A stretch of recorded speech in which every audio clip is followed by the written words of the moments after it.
नमो अरिहंताणं नमो सिद्धाणं नमो आयरीयाणं नमो वज्झायाणं नमो लोये सौवसाहूणम्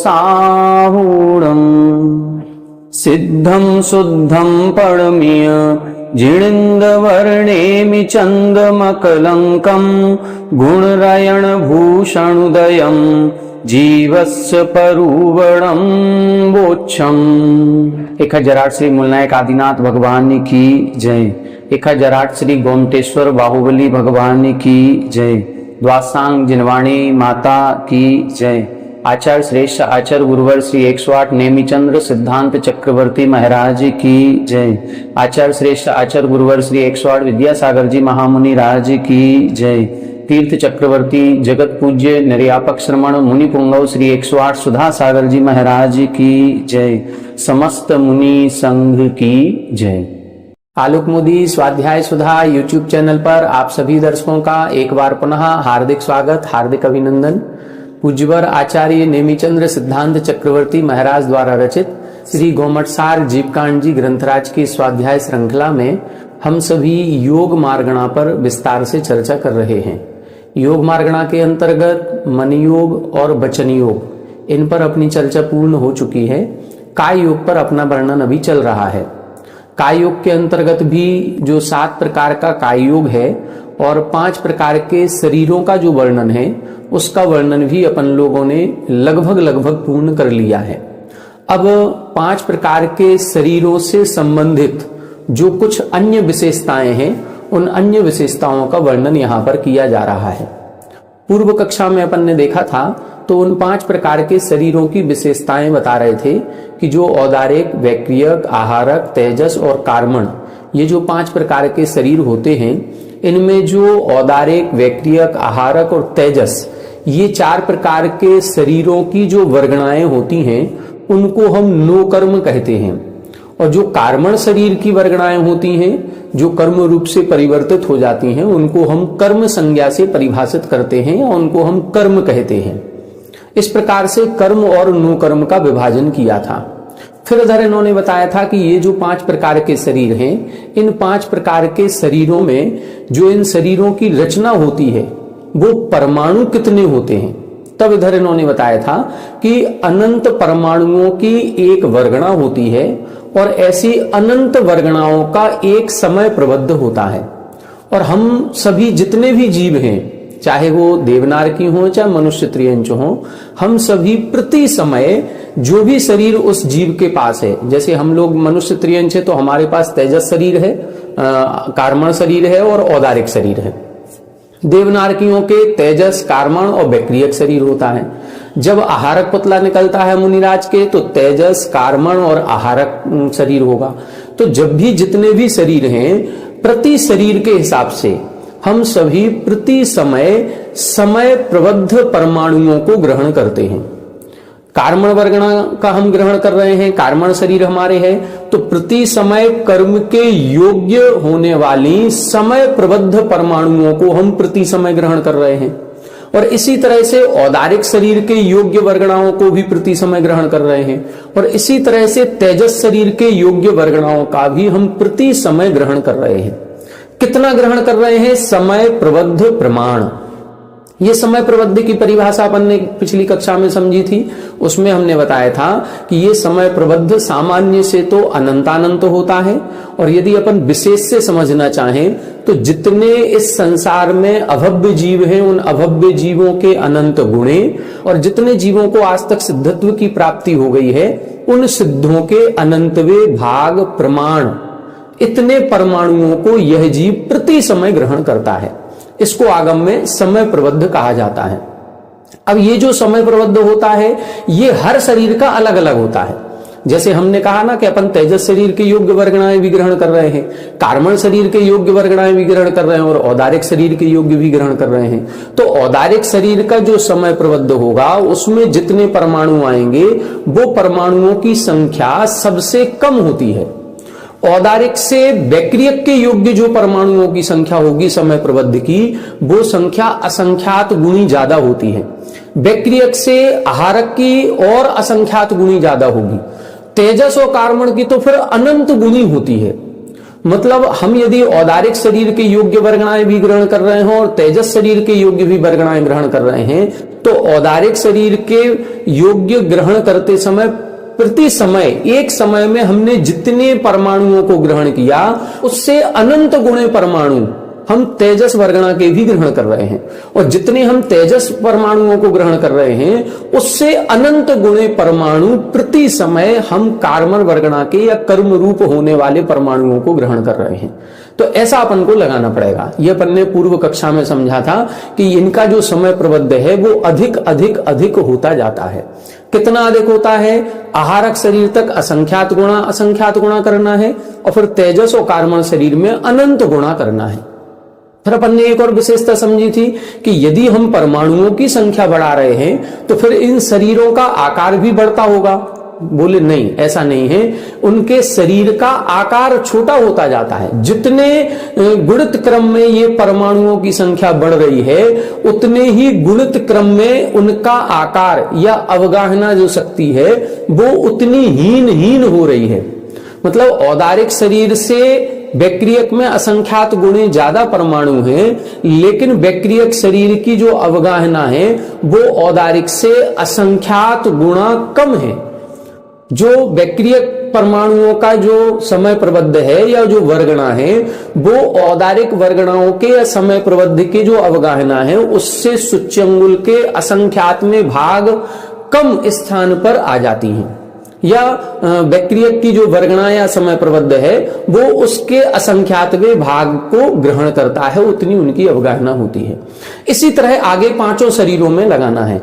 औदारिक से वैक्रियक, वैक्रियक से आहारक, आहारक से तेजस और तेजस से कार्बन, इन सबके समय प्रबंध और वर्गणाओं की जो अवगाहना है वो सूच्यंगुल के असंख्यात में भाग करते करते सभी में एक से दूसरे में और असंख्यात्मा भाग, फिर दूसरे से तीसरे में और असंख्यात्मा भाग, ऐसा भाग करते जाएंगे तब जाकर के जो संख्या निकलती है वो अवगाहन क्षेत्र इनका सबका होता है।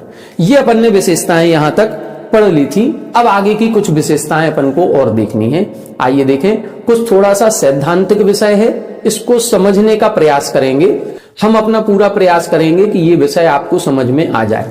यहाँ 5 शरीरों की विशेषताएं चल रही हैं कि इन 5 शरीरों के योग्य परमाणुओं का बंध कैसे होता है और उन परमाणुओं की क्या विशेषता है, कैसे इनके परमाणु फिर प्रति समय उदय में आते हैं। ये सारा वर्णन आगे लगभग 8-10 गाथाओं में आएगा। थोड़ा सा कठिन है, ज्यादा कठिन नहीं है, थोड़ा सा 2-3 बार इसको पढ़ेंगे सुनेंगे तो वो भी समझ में आ जाएगा। देखें, अगली गाथा लिख रहे हैं 249 नंबर। इसमें विस्र सोपचय की परिभाषा बता रहे हैं। विस्र सोपचय क्या कहलाता है, पहले गाथा पढ़ते हैं फिर अपन इसको अर्थ से समझेंगे। जीवादोड़ंत गुणा परिपरमाणुं हि विश्वसोवचया, परिपरमाणुं हि विश्वसोवचया, जीवेण संवेदा एक-एकं परिसमाणाहु, जीवादोड़ंत गुणा परिपरमाणुं हि विश्वसोवचया, जीवेण संवेदा एक-एकं परिसमाणाहु। देखें, इस गाथा में बता रहे हैं विस्र सोपचय। विस्र सोपचय का मतलब क्या है? इसमें 2 शब्द दिए हैं, एक विस्रसः और एक उपचय। विस्रसः का मतलब है स्वभाव से, अपने आप ही, जो उपचय अर्थात एक प्रकार से संबंध को प्राप्त हो जाते हैं। ऐसे परमाणु किसके? नोकर्म के भी और कर्म के भी। अभी अपन ने दोनों का विभाजन समझ लिया था। औदारिक, वैक्रियक, आहारक और तेजस, इन 4 शरीर के योग्य जो वर्गणाएं हैं उनके परमाणुओं को हम नोकर्म परमाणु या नोकर्म वर्गणा कहते हैं।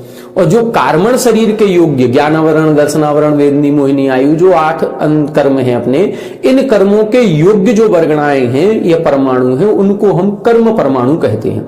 तो इन दोनों के योग्य नोकर्म परमाणुओं को भी और कर्म परमाणुओं को भी वो जो हमसे इस शरीर से या इस आत्मा से संबंध को प्राप्त हुए हैं। लेकिन कैसे संबंध को प्राप्त हुए?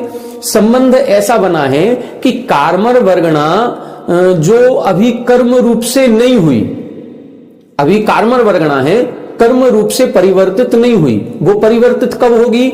जैसे ही हम राग द्वेष करेंगे, जैसे ही हम आत्मा का विभावी परिणाम करेंगे, स्वाभाविक नहीं विभाविक परिणाम करेंगे, वैसे ही ये कार्मर वर्गणा के जो परमाणु हैं वो तुरंत कर्म रूप परिवर्तित हो जाएंगे। तो अब प्रश्न ये उठता है कि हमारी आत्मा यहां है, तो हम अभी राग द्वेष कर रहे हैं, तो कौन से कार्मर वर्गणा के परमाणु कर्म रूप होंगे? क्या इधर इस कमरे में जो कार्मर वर्गणा के परमाणु हैं वो कर्म रूप होंगे? नहीं, इधर कमरे वाले नहीं होंगे, बल्कि ये जो हमारी आत्मा है, इस आत्मा के प्रत्येक प्रदेश पर अनंतानंत कर्म परमाणु ऐसे चिपके हुए हैं जो कर्म रूप हो चुके हैं। जो कार्मर वर्गणा थी और हमने राग द्वेष परिणाम किए तो वो कर्म रूप हो चुके, बंध गए आत्मा से। तो एक आत्मा के प्रदेश पर ऐसे अनंत परमाणु कर्म के चिपके हुए हैं। इसके साथ ही जो तेजस शरीर की वर्गणाएं हैं, नु कर्म वर्गणा, वो तेजस शरीर की वर्गणाएं भी अनंत वर्गणाएं प्रत्येक परमाणु पर चिपकी हुई हैं। इसके साथ ही अब ये हमारा औदारिक शरीर बना है, तो इस औदारिक शरीर के जो नो कर्म वर्गणाएं हैं वो भी आत्मा से संबंध को प्राप्त हो गई। ये जो औदारिक वर्गणाएं हैं, यदि हम इधर पिन चुभोएंगे तो हमको दर्द होगा। क्यों दर्द हो रहा है? क्योंकि इस स्किन से हमारी आत्मा के प्रदेश संबंधित हो चुके हैं। ये जो शरीर है ये नोकर्म वर्गणाएं थी, वो जो नोकर्म वर्गणाएं थी वो अब औदारिक शरीर रूप से परिवर्तित हो चुकी और हमारे आत्मा के प्रत्येक प्रदेश से संबंध को प्राप्त हो चुकी हैं। अब इसके बाद बता रहे हैं इन परमाणुओं के ऊपर ऐसे अनंतानंत कर्म परमाणु और अनंतानंत नो कर्म परमाणु और बैठे हुए हैं जो अभी कर्म रूप से और इस औदारिक शरीर रूप से या तेजस शरीर रूप से परिवर्तित हुए नहीं है, होने वाले हैं। ऐसे कितने परमाणु हैं? ऐसे अनंतानंत परमाणु और बैठे हुए हैं जो अभी हुए नहीं है, होने वाले हैं। जैसे ही हम राग द्वेष करेंगे तो उसी आत्मा के प्रदेश पर जो अभी हमारे कर्म रूप हो चुके परमाणु, औदारिक शरीर रूप से परिवर्तित हो चुके परमाणु हैं, उनके साथ ही जो ऐसे परमाणु बैठे हुए हैं जो अभी हुए नहीं है, होने वाले हैं, हमारे राग द्वेष करते ही सबसे पहले वही परिवर्तित होंगे। हम इधर उधर की वर्गणाओं को नहीं खींचेंगे, सबसे पहले वही। इसको बोलते हैं उम्मीदवार। उम्मीदवार का मतलब जैसे अपन कभी किसी विंडो पर, चाहे वो रेलवे की विंडो हो, चाहे कभी वो मूवी हॉल की विंडो हो, कहीं टिकट की लाइन में यदि हम लगे हुए हैं तो लाइन लगाने का मतलब क्या है? जो सबसे आगे है सबसे पहले टिकट उसको मिलेगी, और जैसे ही उसको मिलेगी तो उसके बाद किसको मिलेगी? उसके बाद जो दूसरे नंबर पर है उसको मिलेगी। ऐसा नहीं है कि कोई पीछे वाला आकर के और आगे लग जाए और उसको टिकट मिल जाए, ऐसा नहीं होगा। वो जो लाइन में लगे हुए हैं उसी क्रम से वो उनको टिकट मिलेगी। इसी तरह से इधर ये समझिए कि हमने पिछले समय में, मान लो 18वें समय में हमने राग द्वेष परिणाम किए, तो राग द्वेष परिणाम करते ही 18वें समय में जो कर्म परमाणु अभी कार्मर वर्गणा रूप थे, कर्म रूप परिवर्तित नहीं हुए थे, 18वें समय के परिणामों से वो तुरंत कर्म रूप हो गए। अब 19वें समय में जो हम परिणाम करेंगे तो कौन से परमाणु?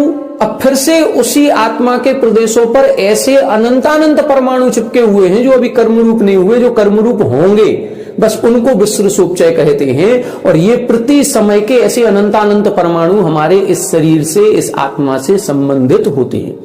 तो ये कितने स्तर बन गए एक प्रकार से? पहले आत्मा का प्रदेश, आत्मा के प्रदेश के ऊपर कर्म का प्रदेश जो कर्म रूप हो गया, तेजस शरीर का प्रदेश, उसके ऊपर फिर ये औदारिक शरीर का प्रदेश, इसके ऊपर फिर अनंतानंत औदारिक शरीर के योग्य वर्गणाएं, तेजस शरीर के योग्य वर्गणाएं और कार्मण शरीर के योग्य वर्गणाएं, ऐसी वर्गणाएं जो अभी उस रूप परिवर्तित हुई नहीं है, होनी है, ऐसी वर्गणाएं चिपकी हुई हैं, बंधी हुई हैं और वो ही बंध को प्राप्त होती हैं। उसको अपन विसृसोपचय कहते हैं। यही इस गाथा में बता रहे हैं। देखें, जीवादो अनंत गुणा, कितने परमाणु? जीवों की संख्या से अनंत गुणे परमाणु। कौन से जीवों की संख्या से? संपूर्ण जीवों की संख्या से, इस 3 लोक में जितने जीव हैं, चाहे उनको मोक्ष की प्राप्ति हो गई हो, चाहे वो संसार में हो। अभी अपन सारे गति मार्गणा और इंद्रिय मार्गणा में इन सबकी संख्या पढ़ करके आ रहे हैं।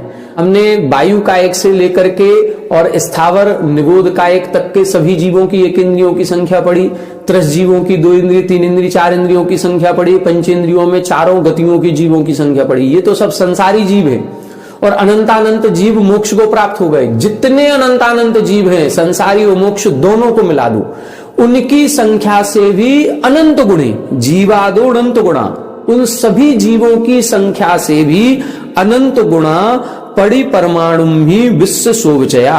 प्रत्येक परमाणु पर, पड़ी परमाणु भी कह रहे हैं, प्रत्येक परमाणु पर, चाहे वो नुकर्म वर्गणा का परमाणु हो, चाहे वो कर्म वर्गणा का परमाणु हो। जैसे हमने बताया कि इस आत्मा के साथ तेजस वर्गणा भी चिपकी हुई है, औदारिक वर्गणा भी चिपकी हुई है और कर्म वर्गणा भी चिपकी हुई है, जो 3 हो चुके शरीर रूप से परिवर्तित।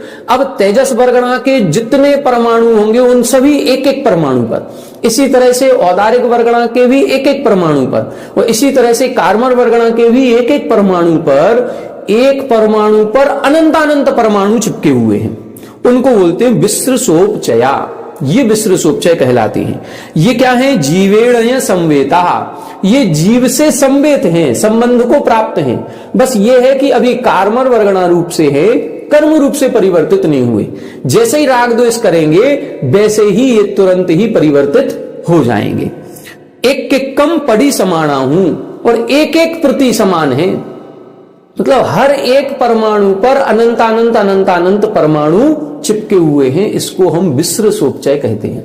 अब कितनी बड़ी विशेषता बता रहे हैं कि 1-1 कर्म परमाणु पर, 1-1 नुकर्म परमाणु पर अनंतानंत परमाणु ऐसे चिपके हैं जो अभी कर्म रूप से नहीं हुए, कर्म रूप से परिवर्तित होने वाले हैं, वो इधर बने हुए हैं, बंधे हुए हैं। ये भी एक प्रकार से बंधन को प्राप्त है, लेकिन जो कर्म रूप से अभी हुआ नहीं है वो अभी अपना फल नहीं देगा, वो फल नहीं देगा, वो अभी बस पौद्गलिक है और अभी जड़ रूप से है, वो एक प्रकार से कार्य रूप से परिवर्तित नहीं हुआ। जैसे ही हम राग द्वेष परिणाम करेंगे तुरंत ही वो परमाणु में फिर एक प्रकृति बंध, प्रदेश बंध जो अपन ने पढ़ा था, तो प्रकृति बंध आ जाएगा कि जैसे ही वो कार्मर वर्गणा कर्म रूप से परिवर्तित हुई तो उसमें एक स्वभाव पड़ जाएगा कि अब ये परमाणु हमको दुख देगा, ये परमाणु हमारे ज्ञान को ढकेगा, ये परमाणु अब हमारे अंतराय कर्म डालेगा, ये परमाणु हमें आयु कर्म का बंध कराएगा। ये सारी चीजें अब उसमें नेचर आएगा। फिर उसकी स्थिति भी तुरंत बन जाएगी कि उसकी कितनी स्थिति होगी, कितने समय बाद ये परमाणु उदय में आएगा। तो ये सारी चीज प्रोसेस चलती रहती है, इसको अपन को समझना है। अब इधर बता रहे हैं कि ये जो कर्म और नो कर्म वर्गणा अपन के आत्मा से संबंध को प्राप्त हो गई है, ये कब छूटेगी, कितने समय बाद छूटेगी, और ऐसे यदि प्रति समय हम समय प्रबद्ध अनंतानंत परमाणुओं का बंध कर रहे हैं तो कोई समय ऐसा आता होगा जिस समय सर्वाधिक यही परमाणु हमारी आत्मा से चिपके हुए हैं। तो उनका सर्वाधिक संचय किस समय होता है, ये अगली गाथा में बता रहे हैं। देखें गाथा को। उक्कसठिदिचरी में, उक्कसठिदिचरी में सग सग उक्कस संचो होदी, सग सग उक्कस संचो होदी, पण देहाणं वरजो गादि ससामग्गि सहियाणं, पण देहाणं वरजो गादि ससामग्गि सहियाणं, उक्कसठिदिचरी में सग सग उक्कस संचो होदी, पण देहाणं वरजो गादि ससामग्गि सहियाणं। देखें नीचे की लाइन एक साथ पढ़ने योग्य है, बीच में अपन तोड़ नहीं सकते क्योंकि एक ही शब्द बीच में आ रहा है, इसीलिए तो एक साथ उसको पढ़ेंगे।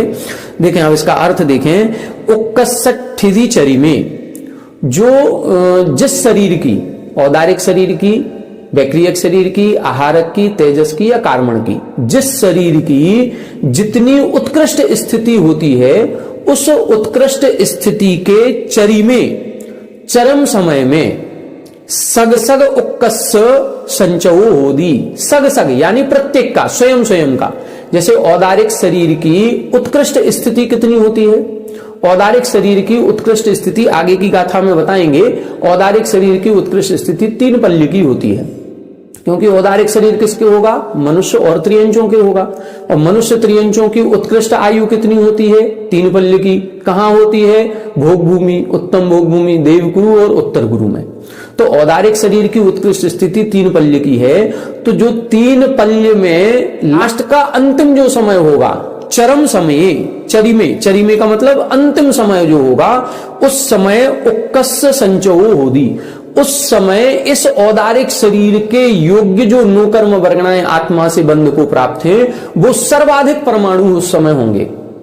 फिर उसके बाद क्या होगा? चरम समय के बाद जैसे ही उसकी मृत्यु हो जाएगी, आयु खत्म होते ही उसकी मृत्यु हुई, और मृत्यु होते ही वो जितने परमाणु हैं वो सब एक साथ उदय में आकर के और झड़ जाएंगे।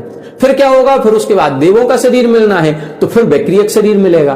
तो औदारिक शरीर के योग्य जितनी वर्गणाओं का हम संचय कर रहे हैं, प्रति समय प्रबद्ध परमाणु हम बंध को प्राप्त कर रहे हैं। और समय प्रबद्ध में कितनी अनंतानंत वर्गणाएं ग्रहण कर रहे हैं। जब अनंतानंत परमाणु प्रति समय ग्रहण कर रहे हैं, तो फिर वो जुड़ते अंत समय ऐसा आएगा कि अंत समय में सर्वाधिक परमाणु हमारी आत्मा से बंध को प्राप्त होते हैं।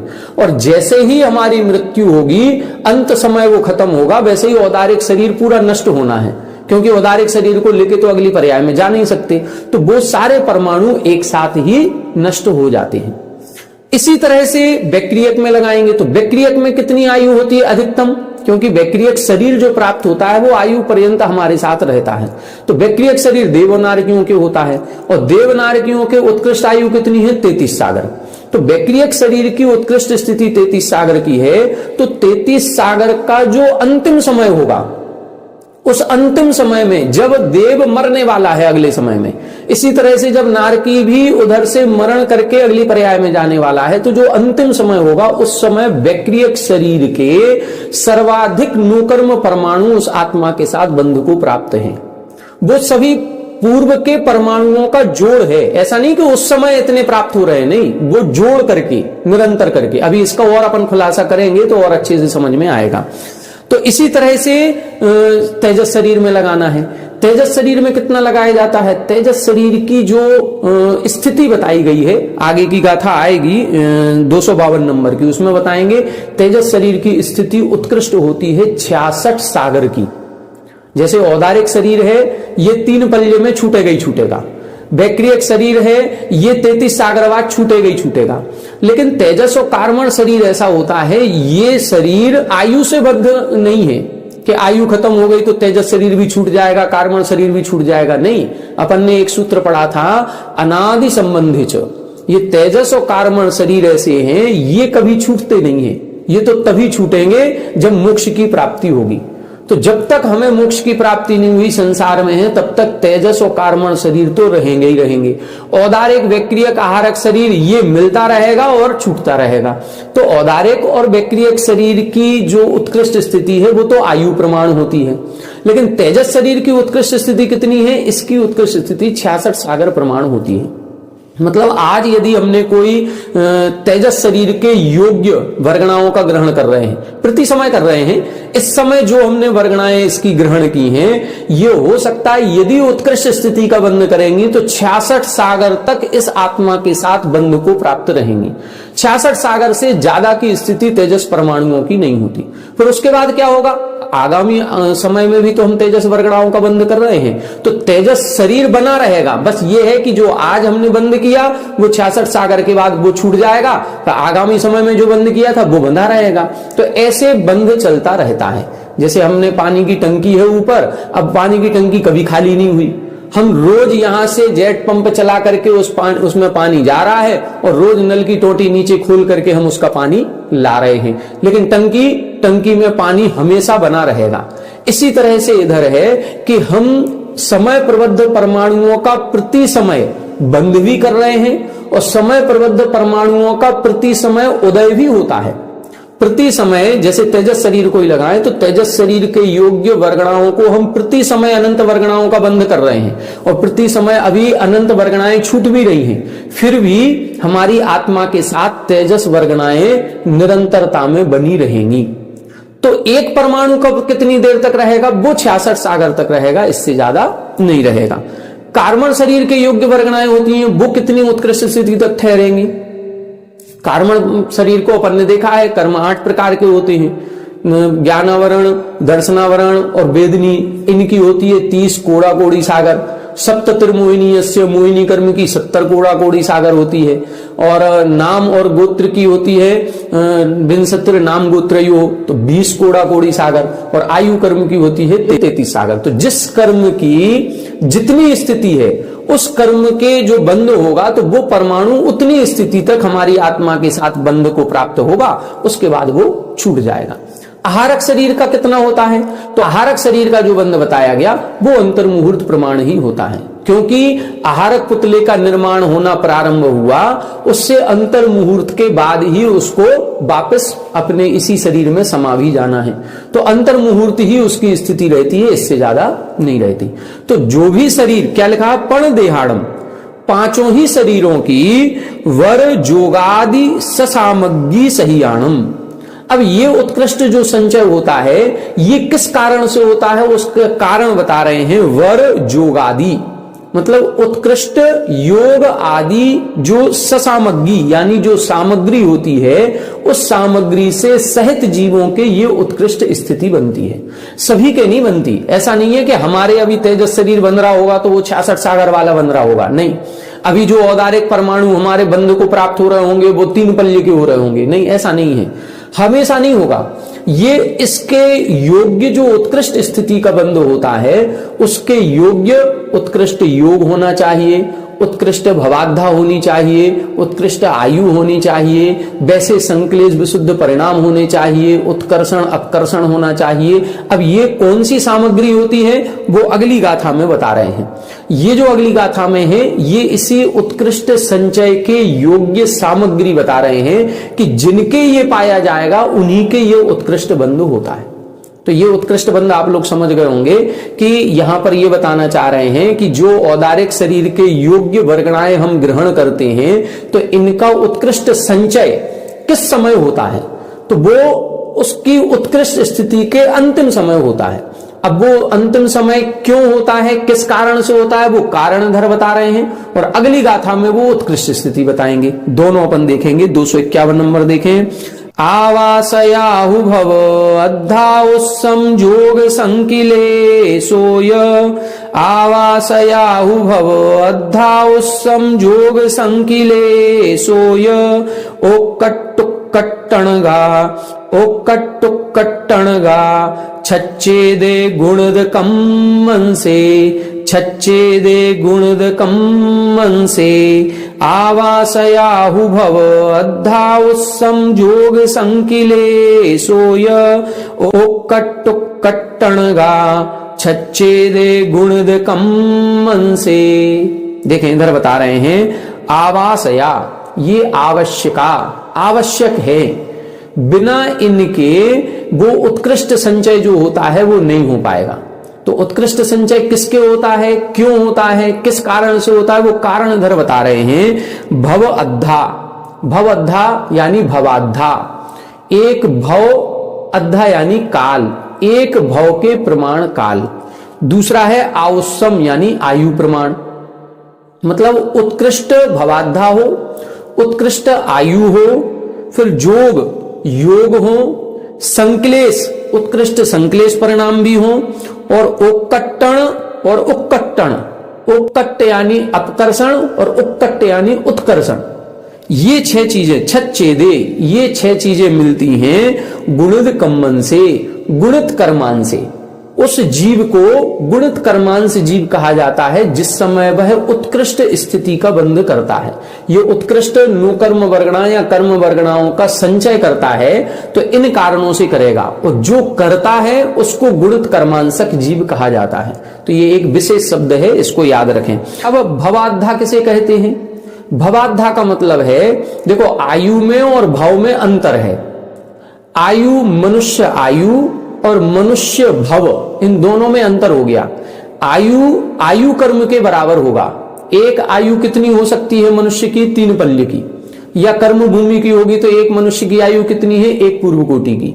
लेकिन मनुष्य भव की आयु कितनी हो सकती है, मनुष्य भव। मनुष्य भव का मतलब है कि लगातार लगातार मनुष्य मनुष्य मनुष्य मनुष्य मनुष्य मनुष्य बनते रहें। तो वो जितने समय तक हम मनुष्य मनुष्य रहेंगे वो उतना पूरा प्रमाण काल भव कहलाएगा। जैसे ऐसा कहा जाता है कि 47 पूर्व कोटि 3 पल्य प्रमाण ये मनुष्य भव का काल है। 47 पूर्व कोटि 3 पल्य प्रमाण मतलब इसमें जो अपन कहते हैं, कई बार आपने सुना होगा कि मनुष्य के 48 भव मिलते हैं और 48 भव में 16 स्त्री के, 16 पुरुष के, 16 नपुंसक के मिलते हैं। ये 16 पुरुष के भव मिलते हैं, उसमें से हो सकता है 16वां भव हो। देखो ये नहीं है, इसमें 48 भवों की संख्या निश्चित नहीं करें। इसमें उत्कृष्ट प्रमाण बताया गया 47 पूर्व कोटि 3 पल्य। मतलब यदि कहीं कोई जीव उत्कृष्ट आयु लेकर के मनुष्य मनुष्य मनुष्य मनुष्य लगातार बनेगा तो कर्म भूमि में मनुष्य मनुष्य बन सकते हैं। अब एक कर्म भूमि का हमारी एक पूर्व कोटि की आयु थी, उस मनुष्य से मरे और अगला भाव फिर से मनुष्य का मिल गया, फिर एक पूर्व कोटि की आयु है। फिर वहां से मरण हुआ, फिर से मनुष्य बन गए एक पूर्व कोटि की आयु के लिए। तो ऐसा कब तक हो सकता है, 47 भवों तक। तो 47 पूर्व कोटि पूरी। फिर इसके बाद जो अगला भव होगा 48वां भव, वो नियम से उत्तम भोग भूमि का होगा। तो उत्तम भोग भूमि में क्या हुआ, 3 पल्य। और फिर अपन को ये जानकारी है कि जितने जीव भोग भूमि में उत्पन्न होते हैं वो नियम से अगले भव में देव बनते हैं। तो यहां से फिर मनुष्य भव छूट करके अब देवों की पर्याय शुरू हो जाएगी। तो मनुष्य पर्याय एक साथ कितनी रही, मनुष्य पर्याय एक साथ रहेगी 47 पूर्व कोटि 3 पल्य प्रमाण। तो ये उत्कृष्ट की अपेक्षा से 48 भव निकलते हैं। यदि हम उत्कृष्ट आयु का संग्रह नहीं करके केवल काल परिमाण यदि हम लेते हैं तो उस काल परिमाण में 47 पूर्व कोटि 3 पल्य के परिमाण में हमारे अनेक भव भी हो सकते हैं और उन अनेक भवों में हम लगातार मनुष्य मनुष्य मनुष्य मनुष्य बनेंगे तो ये भवाद्धा कहलाएगी। और आयु कितनी कहलाएगी, आयु एक भव प्रमाण की लगाना है, एक पर्याय प्रमाण की एक मनुष्य की आयु मैक्सिमम कर्म भूमि की एक पूर्व कोटि और भोग भूमि की 3 पल्य। तो ऐसे लगाया जाता है। तो भवाद्धा समझ में आ गया होगा, एक ही भव लगातार चलता रहे तो कितने समय तक चलेगा वो चीज। और आयु समझ में आ गया होगा। योग का मतलब मन योग, वचन योग, काय योग। संक्लेश परिणाम मतलब कसाय की तीव्रता के परिणामों को संक्लेश परिणाम कहते हैं। ओक्कट्टण, ओक्कट्टण यानी अपकर्षण। जब कोई भी कर्म की या नो कर्म की स्थिति हमने जितनी बांधी उस स्थिति को कम कर देना, उस स्थिति को यदि हम कम कर देते हैं तो उसको बोलते हैं अपकर्षण।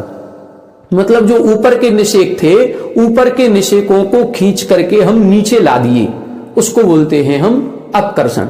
होता क्या है कि जैसे हमने किसी कर्म का बंध किया तो एक लाइन खिंच जाती है और ये लाइन ऐसी खिंच गई तो अब नीचे से उदय में आ रहा है, अब नीचे से उदय में आ रहा है, अब हमें अपकर्षण करना है।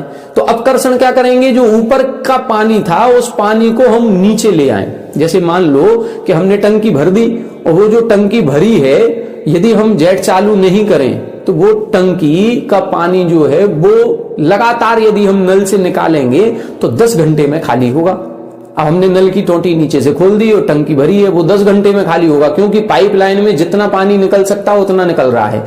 तो वो निकलते निकलते 10 घंटे लगेंगे, लेकिन हमें करनी है टंकी 2 घंटे में खाली। तो 2 घंटे में खाली कैसे करें, तो हम नीचे से नल खोल दिया वो तो अलग चीज है। इसके बाद हम ऊपर छत पर चढ़े और एक बाल्टी लेकर के सीधी टंकी में एक बाल्टी डाली और बाल्टी डाल करके वो टंकी पानी निकाल लिया और वो पानी निकाल करके हम नीचे ले आए। ये क्या कर दिया, ये अपकर्षण कर दिया। जो पानी 9 घंटे के बाद उदय में आना था वो एक बाल्टी पानी हम पहले ही ले आए और नीचे ला करके रख दिया। बस इसको बोलते हैं अपकर्षण। अपकर्षण का मतलब ऊपर स्थित परमाणुओं को अपने विशुद्ध परिणामों के कारण से नीचे घटा देना, नीचे के परमाणुओं में ला देना, ये अपकर्षण। उत्कर्षण में क्या होता है, स्थिति को बढ़ा देना, स्थिति को बढ़ाना है। जो लाइन इतनी लंबी खींची थी उसी लाइन को और बढ़ा दिया ऊपर। तो जो कर्म परमाणु अभी उदय में आना था हमने और उसको पीछे की ओर धकेल दिया और पीछे कर दिया, इसको बोलते हैं उत्कर्षण। तो ऐसे ये 6 प्रकार की सामग्री होती है। जब ये 6 प्रकार की सामग्री जीव को मिलती है उस समय इस जीव के उत्कृष्ट कर्मों का बंध होता है। कर्म परमाणुओं का और नो कर्म परमाणुओं का, जो ऊपर की गाथा में लिखा था पर्णदेहानम, पांचों प्रकार के शरीरों का जो उत्कृष्ट सग सग उत्कर्ष संचय हो, स्वयं स्वयं का उत्कृष्ट जो संचय होता है परमाणुओं का, वो परमाणुओं का संचय वो उत्कृष्ट स्थिति के चरम समय में होता है। और चरम समय में होगा तो वो किसके होगा? वर योगादि सामग्री सहियाणम, उत्कृष्ट योग आदि की सामग्री से जो सहित है। तो उसमें एक शब्द लिखा था उत्कृष्ट योग आदि। अब योग आदि से क्या लगाना है? ये लगाना है उत्कृष्ट भवाद्धा हो, उत्कृष्ट आयु हो, उत्कृष्ट योग हो, संक्लेश परिणाम हो, उत्कर्षण भी हो, अपकर्षण भी हो, ये सभी 6 चीजें मिल जाती हैं तब जाकर के ये उसका उत्कृष्ट संचय होता है। अब ये एक सैद्धांतिक विषय है और इसकी गहराई बहुत ज्यादा है। अभी सामान्य से अपन को पहली बार पढ़ रहे हैं, इतना ही पढ़ें। जब अपन ये ग्रंथ पूरा पढ़ लें और आगे जब गहराई में अपन बढ़ेंगे तब इसका विषय और अपन को कर्मकांड वगैरह ग्रंथों में पढ़ने को मिलेगा। अभी सामान्य से इतना विषय पर्याप्त है। अब एक गाथा और देखेंगे, उसमें इन सभी शरीरों की उत्कृष्ट स्थिति बता रहे हैं। वो उत्कृष्ट स्थिति कितनी होती है जिसकी चर्चा अपन ने अभी कर ली है। देखें, पल्लतियम उवहीणम तेत्ती संतो मुहूर्त ओवहीणम, तेत्ती संतो मुहूर्त ओवहीणम, छवट्ठिकम मठ्ठिदी बंधुक्कसट्ठिदी ताणम, बंधुक्कसट्ठिदी ताणम, पल्लतियम उवहीणम तेत्ती संतो मुहूर्त ओवहीणम, छवट्ठिकम मठ्ठिदी बंधुक्कसट्ठिदी ताणम। देखें, ताणम यानी उन 5 शरीरों की बंध उक्कसट्ठिदी, ये उत्कृष्ट स्थिति होती है जो बंध को प्राप्त होती है। तो 5 शरीरों की कैसे लगाना? क्रम से लगाना, पहले औदारिक, फिर वैक्रियक, फिर आहारक, फिर तेजस, फिर कार्मण। तो क्या लिख रहे हैं? पल्लतियम, 3 पल्य, ये औदारिक शरीर की हो गई, उत्तम भोग भूमि के मनुष्य त्रियंचों की। फिर लिख रहे हैं उवहीणम 33, उवहीणम यानी उदधी, उदधीणम मतलब उदधी प्रमाण। उदधी किसको बोलते हैं? सागर, सागर कहें, समुद्र कहें, उदधी कहें। तो इधर 33 सागर, तो 33 सागर प्रमाण ये वैक्रियक शरीर की उत्कृष्ट स्थिति है जो देव और नारकियों के बनेगी। नारकियों में सप्तम नरक का नारकी, देवों में सर्वार सिद्धि के देव। फिर लिखा अंतो मुहूर्त, ये आहारक शरीर की स्थिति है, उत्कृष्ट स्थिति बता रहे हैं। तो उत्कृष्ट स्थिति औदारिक शरीर की 3 पल्य, वैक्रियक शरीर की 33 सागर और आहारक शरीर की अंतर्मुहूर्त। आहारक शरीर अंतर्मुहूर्त से ज्यादा नहीं रहता। तेजस शरीर की कितनी? उवहीणम 66, उवहीणम वही उदधी नाम, 66 यानी 66। तो उदधी यानी सागर, 66 सागर प्रमाण ये तेजस शरीर की होती है। और कम्मठिदी, और कर्मों की स्थिति कितनी होती है? बंध उक्कसट्ठिदी, जितना जिस कर्म का उत्कृष्ट स्थिति बंध कहा है उतना। उत्कृष्ट स्थिति बंध किसका कितना है? 8वें अध्याय को याद करें, वो सूत्र याद करें। आदितस्त्रणाम मतलब प्रारंभ के 3, ज्ञानावरण, दर्शनावरण, वेदनी, और अंतरायस्य चा, और अंतराय, इन 4 कर्मों की कितनी होती है? 30 कोड़ा कोड़ी सागर। मोहिनी कर्म की 77 मोहिनी 70 कोड़ा कोड़ी सागर। नाम और गोत्र की 69 नाम गोत्रियो 20 कोड़ा कोड़ी सागर। और आयु कर्म की 33 सागर प्रमाण। ये उत्कृष्ट स्थिति होती है। तो ये इन्होंने सभी शरीरों की उत्कृष्ट स्थिति बता दी। अब इसके बाद इन शरीरों का जब बंध करते हैं अपन, प्रति समय समय पर बद्ध का बंध कर रहे हैं, प्रति समय समय पर बद्ध का उदय आता है, तो ये किस प्रकार से कितने कितने परमाणु उदय में आते हैं और ये उत्कृष्ट संचय लास्ट समय में कैसे बन जाता है, इसके लिए गुण हानि, गुण आयाम, ये 5 शरीरों का बताएंगे। तो कल की कक्षा में अपन विशेष चर्चा करेंगे। गुण हानि क्या होती है, गुण आयाम क्या कहलाता है, नाना गुण हानि क्या कहलाती है, और 1.5 गुण हानि से गुणित समय प्रबद्ध प्रमाण परमाणु प्रति समय सत्ता में बने रहते हैं। ये विषय कुछ थोड़ा सा है, वो विषय अब कल की कक्षा में आएगा। तो आप लोग कल की कक्षा जरूर सुने, क्योंकि विशेष इसमें अपन को विषय प्राप्त होने वाला है जो थोड़ा सा कठिन भी है, लेकिन कोशिश करेंगे सरल भाषा में समझाने की। आज की कक्षा में इतना ही, आगे की विषय को आगे की कक्षा में देखेंगे। आप सभी हमारे साथ बने रहें। सभी को जय जय।